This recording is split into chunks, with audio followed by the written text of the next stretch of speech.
વડોદરાના અકોટા પોલીસ મથક હદ વિસ્તારમાં આવેલા એક જ્વેલર્સની દુકાનમાં હાથ ચાલાકી કરીને ચોરીની ઘટના સામે આવી છે। ગ્રાહકના સ્વાંગમાં આવેલી મહિલાઓએ દુકાનમાંથી અંદાજે 10 લાખ રૂપિયાની કિંમતની 8 સોનાની બંગડીઓ ચોરી કરી ફરાર થઈ ગઈ હતી। આ સમગ્ર ઘટનાના સીસીટીવી ફૂટેજ હાલ સામે આવ્યા છે।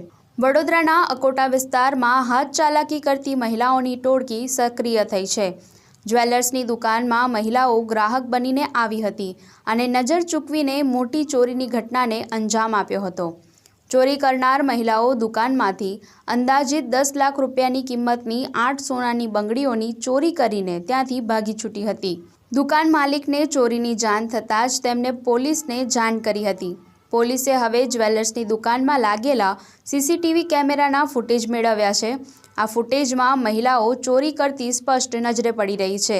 અકોટા પોલીસે સીસીટીવી ફૂટેજના આધારે આ મહિલા તસ્કરોને ઝડપી પાડવા માટે કાર્યવાહી હાથ ધરી છે।